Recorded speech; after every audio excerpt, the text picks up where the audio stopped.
So Zach, is it okay if we call you Daddy? You can call me Daddy. Do You wouldn't be the only one that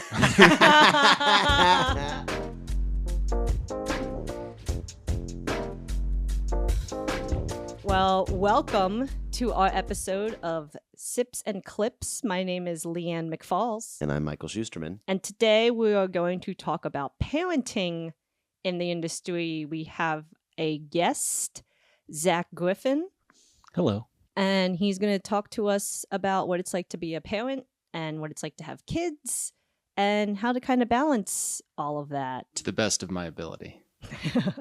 This is news to me, Leanne. I thought you were going to tell me you were expecting. I was really excited. I'm not expecting. Colin, I'm not expecting. I feel like I gotta put that out there for my boyfriend. You heard it here first. Disclaimer: nothing is happening. Well, I'm expecting. I'm pregnant. Oh, So. Who's the Nobody. Immaculate conception. immaculate conception? Congrats. Thank you. Welcome to the club. I'm so excited. I'm thrilled, which is, for anybody listening, also a joke. let's clarify. But this is a really exciting episode for us. This is something we've chatted about doing since the beginning of this. Chatting about, obviously, Lianne and I aren't parents, and we have no idea what it's like to be a parent. So we thought this would be a really good avenue for both. Could kind of take this as Zach almost teaching us, giving us warnings, giving us the 411, as they say, whatever it is, this is an opportunity for us to learn, and then for you to espouse your wisdom. I will do my best to relay all parenting wisdom I can. I'm so excited. I'm sure you can explain everything you need to know about being a good parent in 45 minutes. I appreciate that. I'm going to give it a good college try. Okay. I'm so excited. Perfect. Great. Before we get into that, though, Yeah. what are we sipping on? I'm sipping on some coffee, like always. Not even a latte this time. No almond latte this time. No almond latte. I'm really sorry for all the almond lovers out there. I decided that, you know what? Almonds take up too much water in the Central California Valley, and I am going to fight vehemently against the ongoing tide of the destabilization of our atmosphere.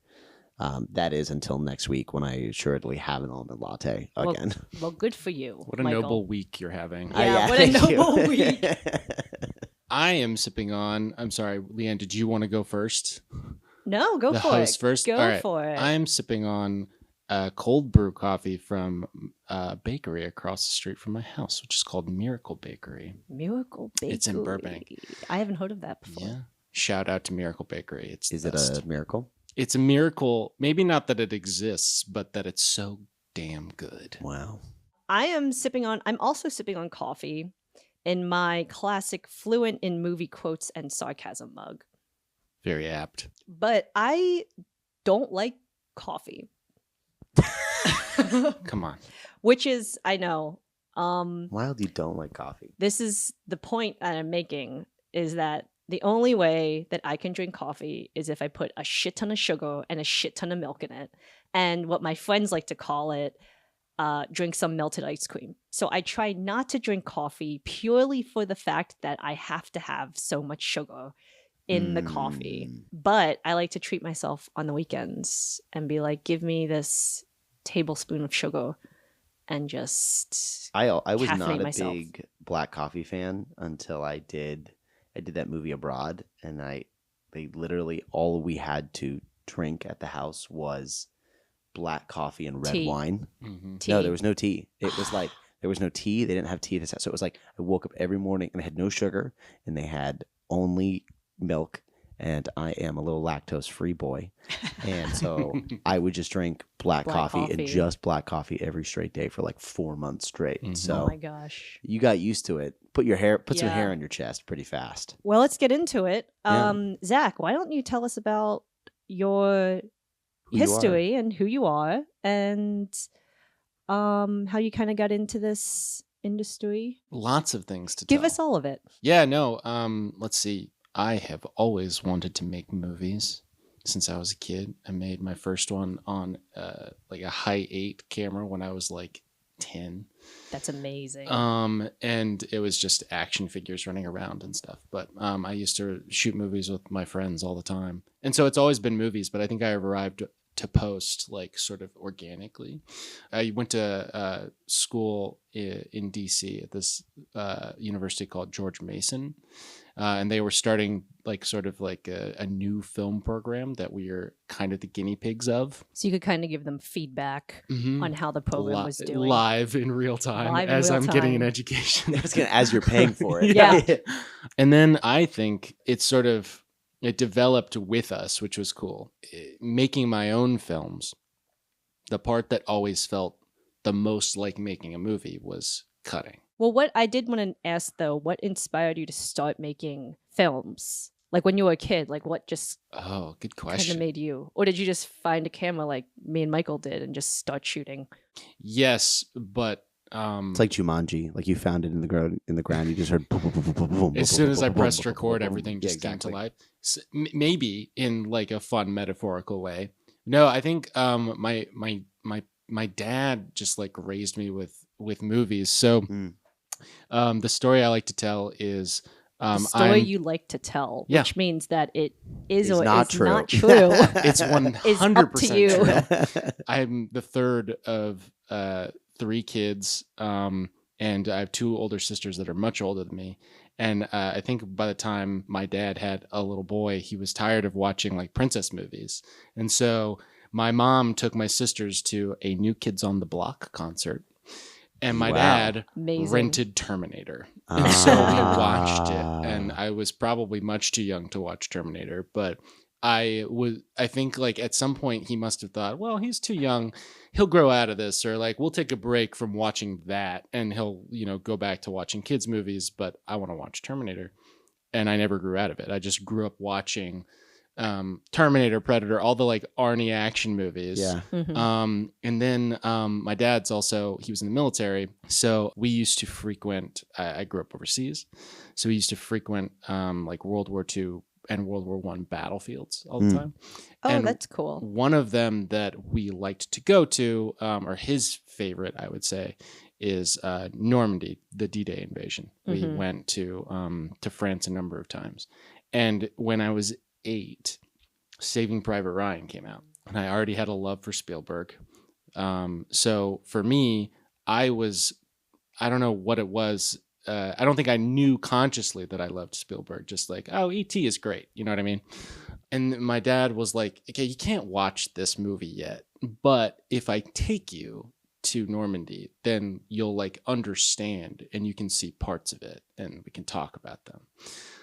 So as a You were allowed to 9-year-old, you were allowed to watch Terminator and Predator, but not Saving Private Ryan. so I Hey, that was opening allowed scene- with context. Okay, I see. I see. Also- that opening scene, come on. It's pretty, I feel like that This is maybe brutal, more very brutal brutal. than Terminator. This is a side tangent, but I once had a girlfriend come up to me and she was like, I just want you to know, I think you would have been really good at Normandy. And I What did she mean? literally exactly what I said. I said, are you fucking kidding me? I couldn't imagine a place I would rather fucking be than fucking Normandy. And she's like, what do you mean? I was like, what the fuck do you mean? What do you mean? Have you seen Saving Private Ryan? That metal door went down and half the people in the front of the boat died. Like, Did you see all their suppose it- intestines it falling depends- out? It depends on which beach she yeah, meant. Oh my sure, gosh. yeah. If I'm dropping at Omaha, I'm getting fucking brutalized by a Nazi machine gun. Yeah, she had seen it on TikTok of like, you should night. say this to your boyfriend because they'd be Oh my like really God. honored. They'd be like, I do well. And I was like, any man who thinks they would have done well at Normandy is a idiot. It was a crapshoot. It was a goddamn roll of the dice on whether or not you were Swiss cheese or not. There was no like my strategy of ducking and rolling from machine gun fire was gonna work. All right, so you went to George Mason, Mm-hmm. and then what? Yeah, that sort of got a lot of production things.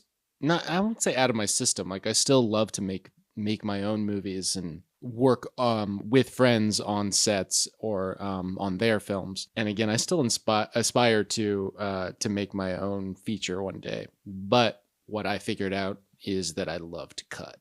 Yeah. So I did some internships in DC that sort of figured out that I could cut. My first editing gig was like, initially it was a production gig working at this training facility for police, FBI, and firefighters.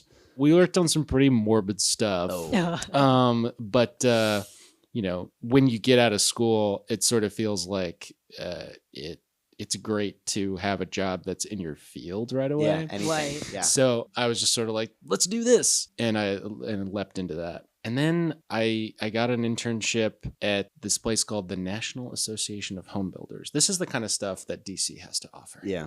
Perfect. And NAHB was great because we got to have our hands on a lot of stuff. They had a couple of HGTV shows that then broke away and formed their own company. And so when I graduated... That's what got you into Unscripted. Correct. When I graduated, there were 2 entities, of which one internship had borne me, that both wanted me to cut for them. So I started freelancing for both of them. And Still all in DC? all in DC. When did you get out to LA? First by way of New York. My girlfriend, now wife, I met ages ago in Germany in high school. Whoa, really? Wait, you went to high school in Germany? Mhm. Wow. They said abroad, so I imagine you just bounced around from base to base. Yeah. It was a lot of, it's all English speaking high schools, Yeah. like I was Department going of to ask Defense that schools. if you were like fluent in German now. No. My father grew up in Manila on Edwards Air Force Base. So similar. My grandfather was in the military, and so he grew up mostly in Manila, but spent time in Japan and Singapore and a bunch of different places. Oh, wow, So similar story. Mostly back and forth between the East Coast and Germany was like my entire childhood. So I knew Hallie and I, we met in like a home or like a study hall in high school in Germany and kept in touch on MySpace. She moved to New York eventually, and then we were distanced for 2 years, and eventually I got up there. And my first gig there was I was a set PA on this show on FX called The Americans. Great show. Yeah, it's a good show. I like that show. I've heard of it. I haven't seen it though. It's a bunch of like Russian Soviet spies in America. In the 80s. Okay, yeah. But it was cool. You know, I got on first name basis with like Kerry Russell and like Super Matthew cool. Reeves and Awesome. stuff. But what I learned was that production and the AD track was not for me. And I applied to the DGA training program. I got pretty far. But in the DGA training program, there's something they do that's like akin to a personality test. And part of the personality test begins with like a do not lie on the personality test. So I took the test, and there's no failing the test. It's just an assessment. Right. But they assessed that I was not the right personality Wow. fit for the DGA Wow. as an AD because I'm too, I guess, amiable. For what it's worth, like I enjoyed my time on set, but standing on street corners for 6 years of my life telling New Yorkers to walk another way is not something I really wanted to do in order to climb my way through the ranks of the DGA. Right. So when I did not get the DGA training program, I was sort of like, well, I moved to this city to be with my girlfriend, now wife, who I'm not seeing because the Americans shot nights, 16-hour day minimums. Oof. Eventually got to A&E Networks, Still in New York. still in New York, and they figured out that I knew Avid. Yeah. And so they threw me in a closet and they said, hey, you're working nights now and you're ingesting tapes for our promo department. And I was like, do I have a say in this? And they're like, no. I was under like an 18-month contract there. But Wow. the good thing is I spent every single day prepping multiple projects, organizing things for multiple editors, and juggling essentially like the workload of like 5 or 6 people because it was nighttime, and just sort of like honing my Avid skills. There's no way to tell the next part without being a little sad, which is to say in 2019, I was still under contract at A&E working nights, and my dad passed away.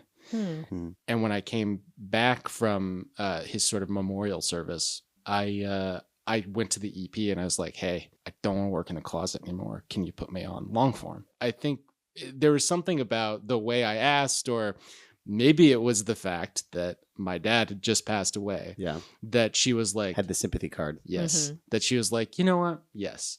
And I basically just learned all this long form stuff from a good buddy of mine who's now actually out in LA too. His name is Michael. And he taught me kind of everything I know about long form and prepping and turnovers and all this stuff that's pretty integral to, you know, what we do day to day. Essentially, my contract at A&E ended in February of 2020.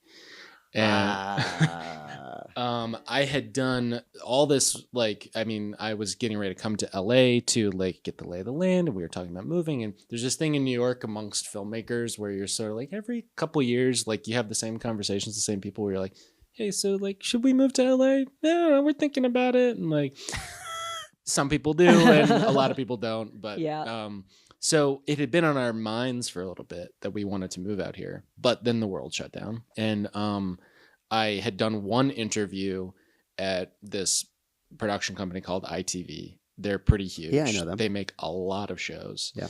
And they offered me, with very minimal long form experience, they offered me an assistant position.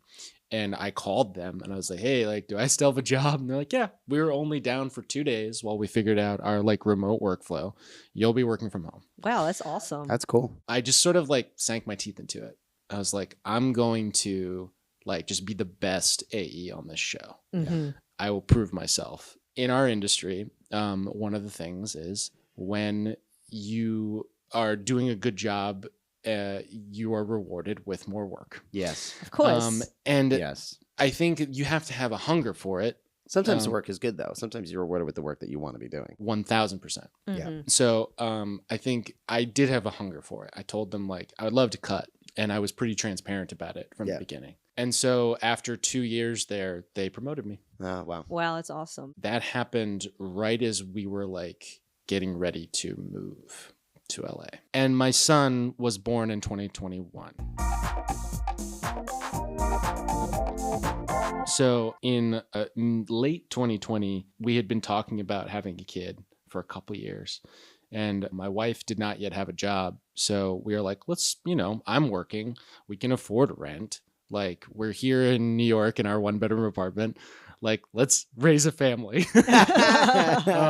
Perfect setting for I was going it. to say a very New York, but like it's a very New York. I feel like somebody listening in LA is like, a 1-bedroom apartment. How could I ever have a child? But anybody I've ever met in New York is like, shit, I grew up in a studio with my 3 brothers and sisters and, you know, in our apartment in Harlem or whatever it is. There's a lot to that. Yeah. And, you know, we had, I think the best kept secret of living in Manhattan is Washington Heights, because the rent is cheap.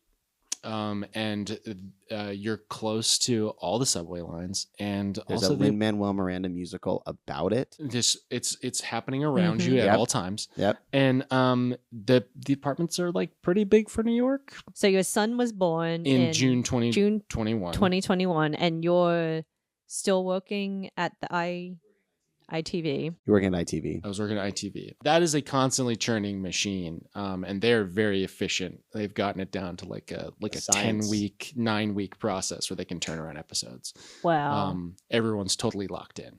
I mean, that sounds like also the perfect job for the pandemic, Yeah. right? Like they're still going, and they probably have a bunch of people working from home. And everyone works full time. Yeah. So in between episodes, people are like, I'd love a week where I don't have to work. And they're like, okay, you can go take a week and we'll get you on the next, you know, whatever that's ready to go. But there's, you know, sort of an endless order of episodes from the network. So they keep them going. We were sort of exploding out of our 1-bedroom apartment. And I think we just sort of did the top-down search. We were like, we could move to Brooklyn, or we could move to Jersey, or like we could move to Long Island, or, you know. And the things that we did not have slowly became a checklist of all the things we really, really wanted, which is to say things that would have really helped during the first year of my son's life, like a dishwasher, laundry in unit, air conditioning, these things that we did not have. Yeah. I think you literally just said it, but how long were you in New York with your son before you moved out to LA? A year. A year. And around March of 22, we were like, let's do it. Let's go. And so I was in the midst of me being promoted, and I said, I'm moving. I do still want to work for you. Is there any difference to me working here or working in LA? Is ITV based in LA or New York? They have headquarters in both. Oh, okay. But there are East Coast shows and West Coast shows. Gotcha. Got it. And I asked my post-production soup. He said, I don't care. You're working like you're Remote anyway. remote anyways. And I moved with my job. Yeah. Which was great. He was like, I need like a month before I can get you cutting on an episode. And I was like, great. I need a month to move. Perfect. So and get myself settled. yes. And then we moved in. I rented it sight unseen. Wow. Yeah. Wow. That's amazing. That was our journey to LA. And then, you know, for the first year that I was here, I was cutting on my show. Wow. Yeah. That's how So we got here. let's back up. So Yeah, then please. you're working in New York, Mm-hmm. ITV, and your son is born. Mm-hmm. How did that work with you working? Was there any kind of like because you're working remote, I know it was probably like a little different than someone who was working in the office, Yes. but you know, you still have to work remote and you still have to work full time. So how was that like for you? Was it easy to kind of balance the two, or did you find it Certainly difficult? not. Yeah. Well, it's when there's no way to describe the sort of like the immediate time that everything takes to do with a child. And beyond just like the emotional component of things, just from like a purely like economical sense of things, everything just sort of takes a long time, which is fine. It should. But the good thing is, What do you mean everything takes a long time? all right. So, first off, I think it should be said, New York is one of these places where I would tell people, if you want to have a kid, there's like several states you should go have the kid in. Okay. I'm being dead serious. Okay. One of them is New York. You get paternity leave is 12 weeks, which, you know, that is, first of all, I see what you mean. This is the state of New York. the state of New York. State of Gotcha. New York. I think California does 8 for what it's worth. Mm. I think Colorado, Massachusetts, there's a couple others where like there's 12 to 16, I think, but it should be said, none of it's enough time. But 12 at least is more than I think a lot of my friends in DC were afforded. Yeah. So I always like to tell people this too. You're like considering having a kid, definitely go to a state that's got some sort of parental leave outlined, because a friend of mine, he'd been working at a production company in DC. His son was born a year before mine. He got 1 week for paternity leave. Wow. Oh And my he said, well, you know, God. if let me ask you, this is fun. I like to ask this question. If he had been working at the company for 5 or 6 years, they would have given him more leave. How much leave do you think they would have given him? 2 weeks. 2 weeks. So and he 2 had- weeks compared to 1 week? Yes. Oh my God. And that was a Astonishing. 6 years. He had been there for 1. So he was like, it's not like there was no chance of him getting more. I also paternity. love this idea that like seniority at a company determines whether or not you can have a child. Like Right. that's like It's- what an insane concept. It's to just sort be of like, crazy to think about. That's crazy. Yeah. So I feel very blessed that I got 12 weeks. What they don't tell you is you can take it sort of in chunks. And so Okay. I took it okay. in 2 6-week chunks. So I did a 6 weeks right after he was born, and then I did 6 weeks during like the first holiday season. I feel like that's a good idea. Yeah. And that allowed the first, economy of time, right? So my wife is recovering from giving birth, and she's given 12 weeks. She takes the full amount of 12 weeks. Yeah. But Mhm. because you can apply for short-term disability, she got another 4. So Okay. she was basically with him For 16 weeks. for 16 weeks Mhm. throughout the summer of New York, and then into like September, October-ish time. And after Thanksgiving, I took the rest of my 6 weeks. Essentially, my job during that time, I told myself, is to figure out how to be a parent. Mm-hmm. And that is like, I mean, you're given a crash course, right? There's a child in your arms and you're Right. like figuring out how to feed it. Well, Yeah. at first, things take forever. Like when you first give your kid a bottle, there's the bottle nipple that's like a smaller hole because they can only drink so much at a time. Right. And it takes 45 minutes to an hour for them to take like a full bottle. I see what you mean. So you just start to, You start to realize how long things take. correct. Mhm. You start to like really budget your time. Yeah. And that does not go away. That conversation, so, you're sitting there in New York, Mhm. Lian and I often talk about how much, speaking of time, how much time editorial as a job takes. Yes. Just takes like, sometimes it feels like, especially on certain shows, certain delivery timelines, certain anything, you can just be like, my entire life right now, Mm-hmm. fitting in a partner, fitting in just quality time with somebody you care about is difficult enough. How do you go about having that conversation where you're like, I want a child. I feel like I'm emotionally mature. Our relationship is emotionally mature for a child. I'm like okay with my job that we can have a child. Yeah. How do you look at that? Like, yeah, Economically, I mean, standing financially. yeah. Like, what are all the factors that, like, for somebody perspective looking into being a parent, you think should be checked off, right, in your life, given how crazy our job is? What are the check boxes that you look at and say, these are the markers of somebody who's ready for a child? It's difficult because I think every couple is different already. But I'll tell you ours. Yeah. So we had been talking about having a family for ages. And I think like So it's something you knew you wanted to do from. It seems like you guys had you and your wife have known each other for a long time. yeah, So it seems like something you guys have been talking about for a predominantly large amount of time. it was always part of the conversation. Yeah. I think if she had come to me pre-2019 and said, I don't want to have kids, I think I would have been like, I've got 6 nieces and nephews. Like, Yeah. I've been an uncle since I was 16 years old.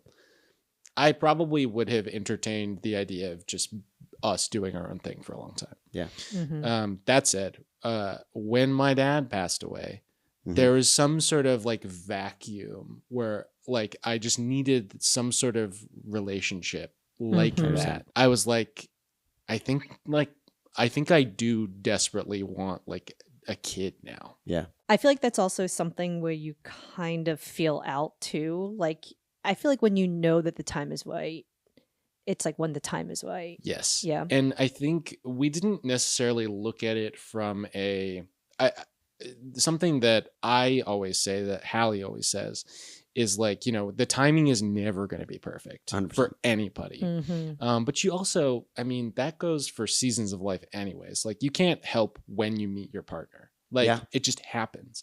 And so Sort if you of. want to make it work, yeah, I guess. It's like, have you heard of Hinge?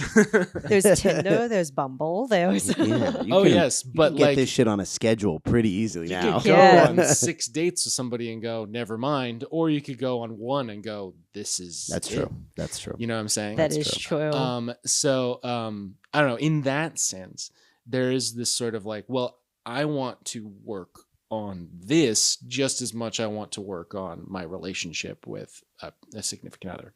Anyways, so we do go about saying like things like, well, it's never going to be perfect timing, and like we'll just figure things out. Well, when things were exploding and nobody knew when we were going to be back to a normal, my wife didn't have a job. We were just sort of like, hey, I have an abundance of time right now. You have a job. But also say, in particular, a work from home job a work from home is job. a pretty lovely time to have a kid if you're going to have a kid, comparatively. I imagine. 100% agree.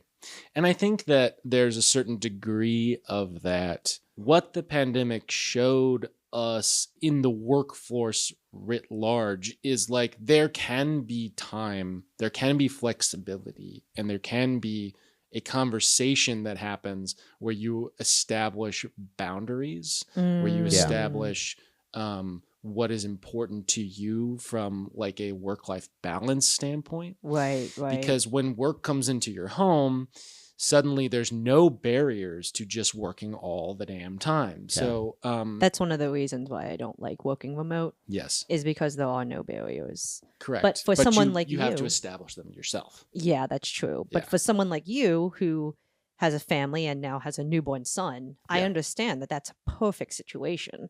And I your also, wife and this is isn't- just me, this is my inkling. I don't know this to be true, but I imagine sometimes if I go to a post super or I go to somebody and I'm like, hey, can I leave early on Friday? I want to go to this concert. They'll look at me like I've just like cursed out their grandmother. They'll be like, "How dare you? This is a crazy blah blah blah blah time, right?" You're something like that. Yeah. But if you go, "Hey, I gotta go take care of my son," Yeah. that carries a weight to it. That's yeah. like, you're gonna tell this father that he can't see his child? Like, that's insulting, right? There's there a is a level gravitas of- to absolutely. Yes. In the way that like all of us have to communicate at all times about where things are, the status of things anyways. I think that it's important to make time for life in the middle of tasks that you're given, but also just being communicative with your team about what you need. Yeah. And I think like what takes priority sometimes is work. It has to. But But I it think, doesn't always again, have to. this is the balance part Well, of it's it. also Right.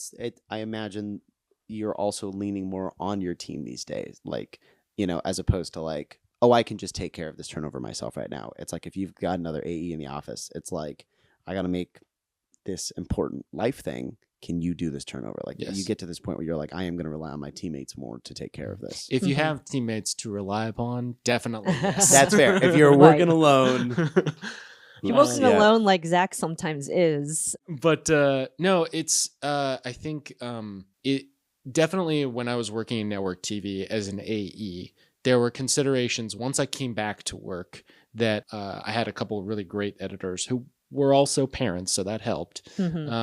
Who I just said like, hey, from about 5 p.m. to 8 p.m., I cannot be in front of the desk. That is a consideration. That's a work-life balance. That's a boundary I have to set. That is what parents would call the witching hour. That's when like kids are tired, they're screaming, there's like a lot to handle, there's a lot to do. You're making dinner, you're prepping things. It's like there's a lot of back and forth. And having that time, even if every single thing with your child is going well that day. Yeah. It's nice to spend that time Yeah. where going, okay, I'm going to put my son to sleep tonight. Yeah. Right. And then I'd be like, hey, I'm going to step away for 2-3 hours. If there's something that's an emergency, is it okay to ask one of the other AEs, or can it wait literally 1 hour for 8 p.m.? And at 8 p.m. or 7 p.m. or whatever, when my son's laying down in his crib, I will come back to my workstation and I will work for the next 4 or 5 hours if I have to, just to get everything, done, back to homeostasis. And those are conversations I was having weekly, daily with my editors, that I was just, when you're in the midst of prepping dailies, or in reality, it's all like, just make sure these 30 days of footage that you are given all at the beginning of the project are all grouped, synced, script synced interviews, all this stuff. Make sure that's done by this day and we're good. You know what I mean? So I have like, I don't know, a week of prep before my editor starts or something. And I'm budgeting my own time within that. Right. I think that's another thing that's really good as an assistant, is that most of the time people don't really care about how, or like exactly, as long as a task is done at the deadline given, usually they don't care like how it's managed. They don't care if you have a deadline on Friday that you get a certain amount done Monday, Tuesday, Wednesday, Thursday. All they care about is that it's done on Friday, which is very definitely a skill that you need to learn to be able to time manage that. But that's also really helpful in like your situation when you have a kid, because maybe Monday is a really, really hectic day for the kid, and you have to you can only get in a certain amount done, but you know that you're going to make up that time on Tuesday, Wednesday, Thursday, or Saturday sometimes. Or Saturday if you have to. So when we moved to LA, that was the other thing, is I had just taken this promotion. I was cutting a couple episodes, and there's obviously more responsibility. It was hard to give things to people, especially relinquishing those AE duties. It's difficult, but you have to shift your mindset a little bit. And I had to give things away. So there's one other key person in this relationship between you and your child, which is your wife. Yes. In editorial, it's very much kind of like an office job, like the rest of America, but sometimes we have some weird caveats, right? Which is what we're talking about, like these extended work hours or these, specific delivery timelines or anything like that. There's also, you could have to travel abroad. There's all kinds of wrenches that can get thrown into this machine. So your partner, how do you go about having these, you've chosen to live this life. You've chosen to work in this career, right? As a byproduct of that, she has also chosen to live this life and be a part of this career. She signed on the line for the terms Exactly. and agreements. I guess the question I'm trying to get at is like, say something comes along, right? Something that's going to take you away from your kid and your wife, right? And it's some amazing opportunity that is going to be better for your family and better for your career and better for the longevity of things, right? But it's going to be 4 months in Prague or something like that, something we have to go do. How do you go about those conversations? How do you go about setting those expectations or not taking that opportunity? What is that conversation like? I think everything, so maybe this is more like relationship wisdom that maybe I can impart, but I don't know. I don't consider myself an authority, but also like, I think it's important to communicate on like a very granular level what you need from your partner. Yeah. Which is to say, I just had a great conversation with another editor actually who has a 1-year-old, and he's like, well, she's going to be walking soon and she's too young for daycare. Because one thing that maybe y'all don't know is before they turn 2, daycare is astronomically expensive. After 2, it becomes less expensive. But in California, they have something called, or maybe, I don't know if this is all across California, they have something called TK. So when he turns 4, he'll be able to go to TK, which is great because that's free. But essentially, is that through public schools? Yeah. Oh my gosh. All in California? You have to apply. I don't know. I did not go to school till I was 5. But it would be nice to not have to pay for daycare for an extra year if you can avoid it. Very true. Very true. That said, we sort of looked at daycare as an investment. Like it's an investment of time, right? Yep. Right. But in those initial conversations before he turned 2, we're like, okay, you need to communicate again on a granular level. Hey, what meetings do you have today that you have to be on camera attentive to? I see. Because those are conversations where like, if she can be wearing baby during said meeting, that would be preferable because, as we all know, editorial requires a keen sense of focus and making sure that you're having minimal mistakes or you're catching your mistakes. And that becomes exponentially more difficult when you have a small human you're looking after. Yes. There was a couple weeks when my wife was on stage performing out of town and it was just me and my son. And I just was straight up with my post producer. I was like, hey, so this week it's just me and my 1-year-old, 7-month-old. Yep. And I will work when he's sleeping. That was just like, hey, I'll get as much done as I possibly can in that time. And also there's something to be said, like when they're not walking, I had a pack and play next to my desk and I would just put my son in there and work while he's there. And just be like, all right, he's alive, Yeah. Still keep working. But I am fortunate enough to have a partner who also works from home.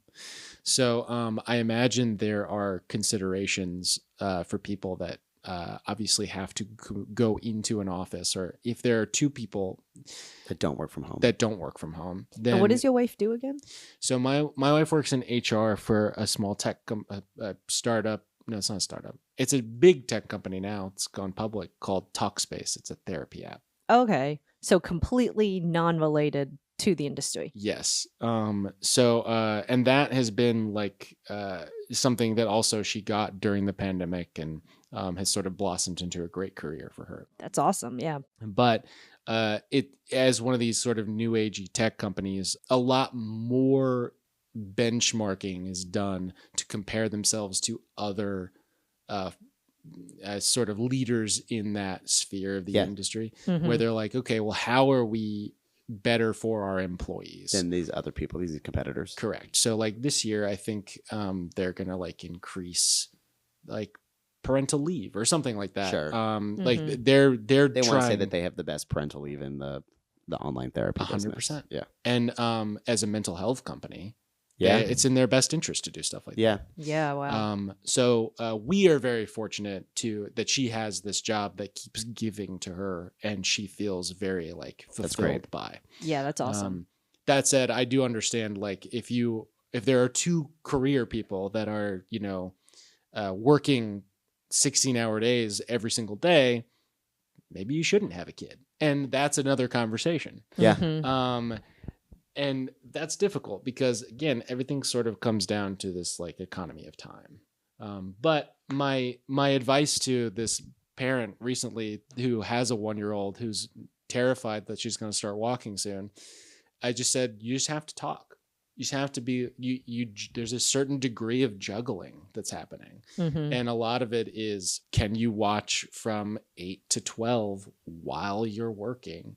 And if that's possible, then I need the time to cut this scene. Are we both for 6 months to a year going to be working at night every single night just to like move the needle forward? There's a certain degree of accountability I have to my post producer, but my post producers were flexible enough to go, yeah, give me that tomorrow morning. Yeah. And Mhm. I can give them a scene in the morning. They'll go and they'll give me notes and we'll have it back and Yeah. forth. And likewise for like an AE, I only had one AE when I was cutting, but it was always sort of like here, can you do all this and make sure it's good to go by this time, leave markers, whatever it was. So it sounds like it's all about balancing everything by communicating, by setting boundaries, by saying kind of what works for you. Ask if you can kind of step away for a little bit, but still be like, I can come back when this is done. And that's my perspective from like a remote point of view. I think if a job did come up where we had to go away for a bit, again,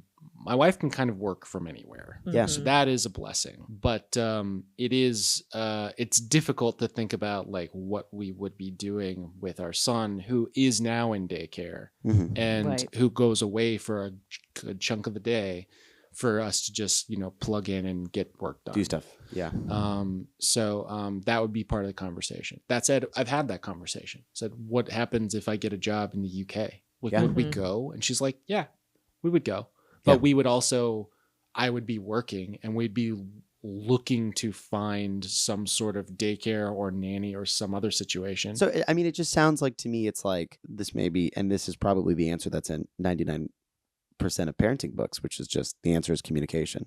Mhm. The answer is you're both committed to this child, Yeah. and you're both committed to making sure this child has the best life possible. And, you're trying to balance growing your career so that you can create a better life for your kid at Mhm. the same time of actually taking care of the child that is in front of you. Yes. So it seems like it's just the answer is, because I do think I do meet a lot of editors or AEs that I think can sometimes have a poor relationship with their child. And as a person who is interested in having a kid one day or hoping to have a kid one day, I often think about like, well, how do I avoid that?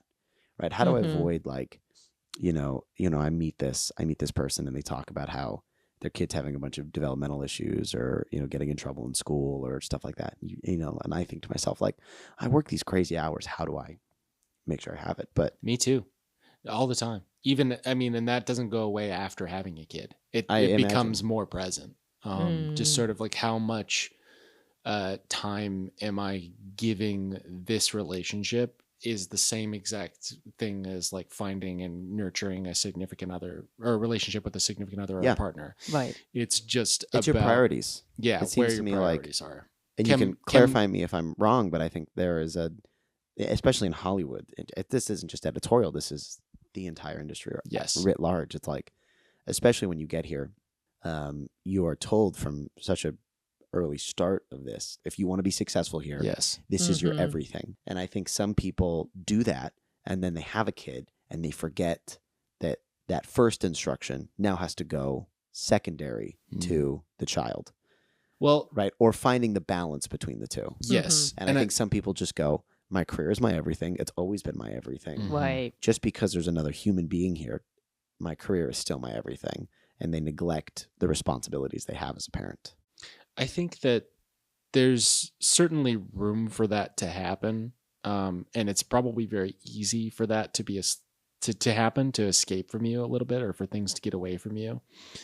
I think, in my experience, and this is something that I think is healthy that my partner and I do, which is we have often said, and I think this also might be like a more modern parenting philosophy more than anything, but there's this narrative that you have to like bend over backwards and kill yourself for your kid. Sure. And I think that is unhealthy.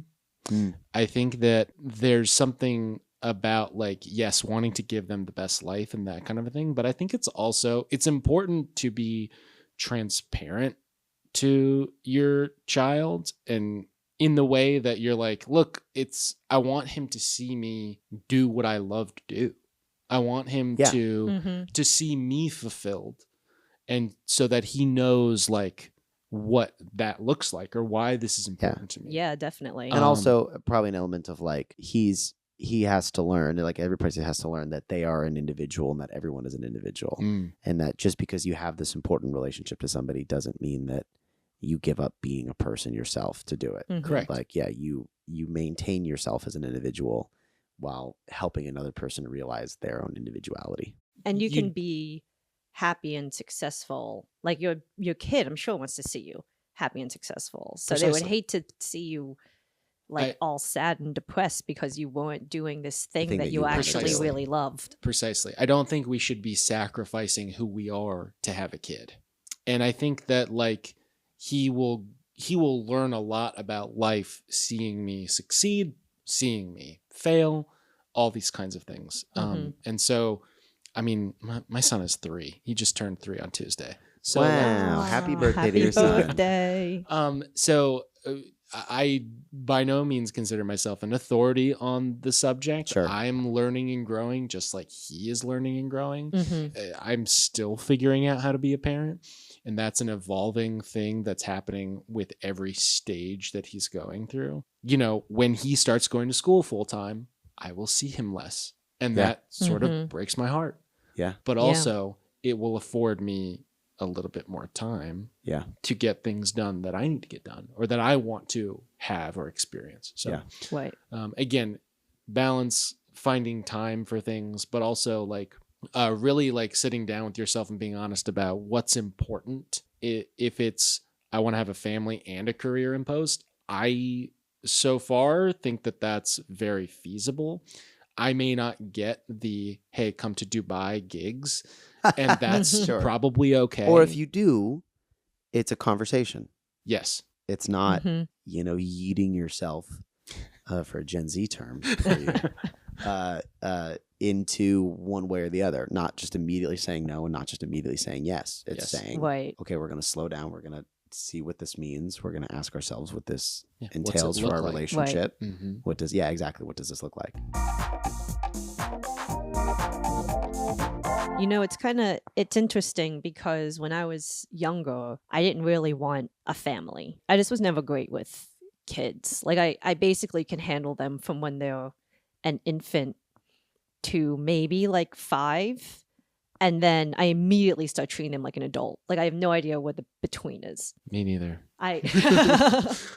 So I was like, okay, I don't think I want kids. And then when I discovered that this is what I wanted to do with my life, I was like, oh, I don't even think I could have kids. Like I don't think I could have a family because, as Michael said, I had that mentality of my career comes first. I'm going to bend over backwards to my career. And if that prevents me from having a family, then like, okay.